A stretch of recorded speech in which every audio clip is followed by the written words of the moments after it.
Fortunately, since we live in a democracy, we do not just have to accept others' arrogant disdain for citizens' participation in planning their own community. Working through Housing Bronzeville, residents have taken strong and concerted action to challenge the exclusivity of the city's plan.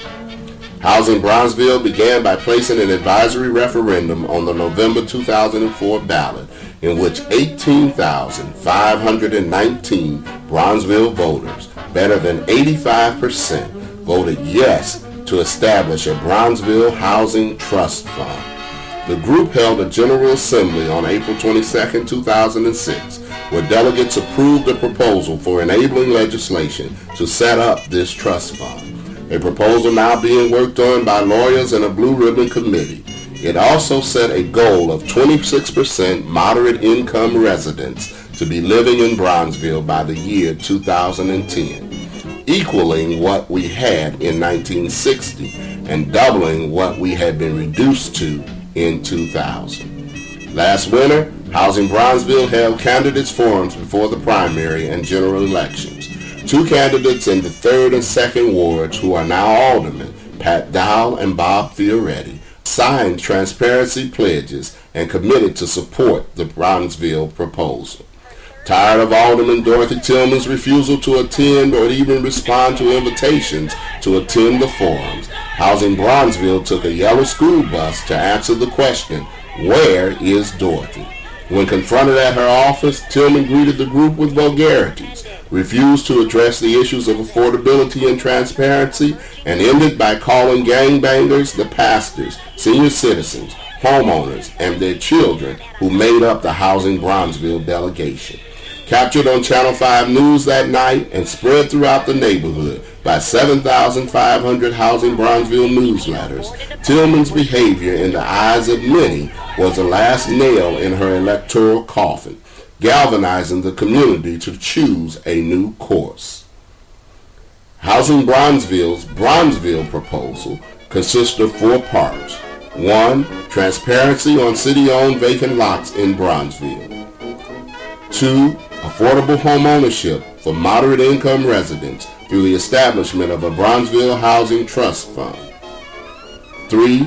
Preservation of Bronzeville as a heritage community, including both protection and preservation of architectural, cultural, and historical landmarks, and first priority for affordable home ownership to those with demonstrated roots in Bronzeville.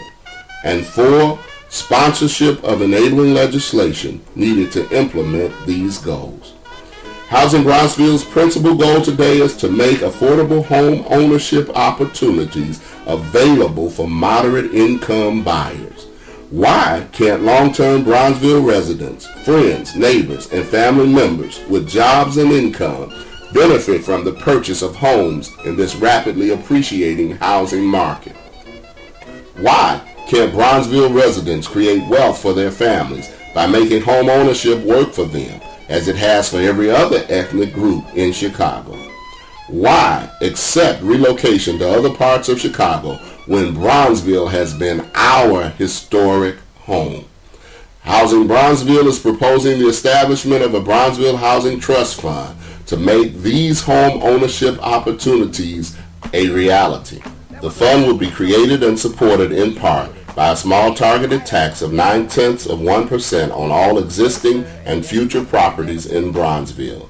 Such a tax would only be implemented if a majority of residents in Bronzeville voted for it on a binding referendum on the November 2008 presidential election ballot.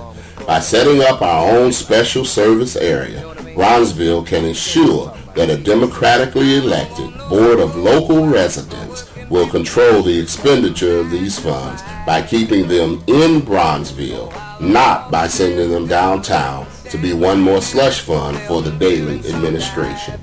Once we as residents put our dollar power to work, then we can go to our churches, to our 2 major universities, and to our city, state, and federal governments to gain additional support, financial and otherwise, from them as partners in this new effort. The window of opportunity for an affordable Bronzeville is closing rapidly.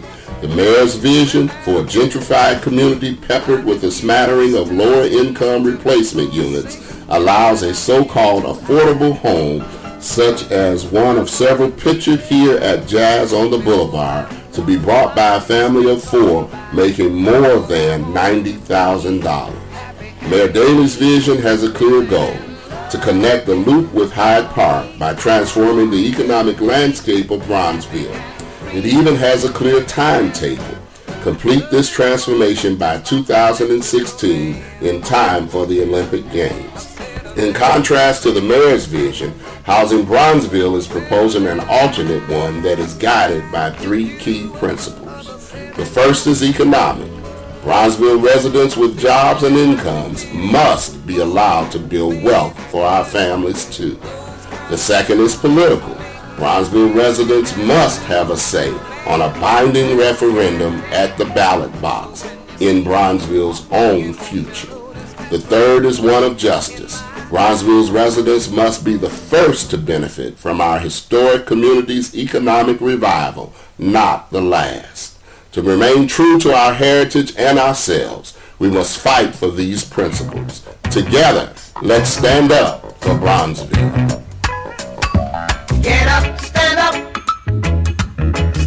for your right.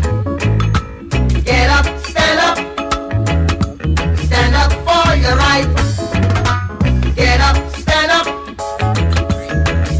for your right.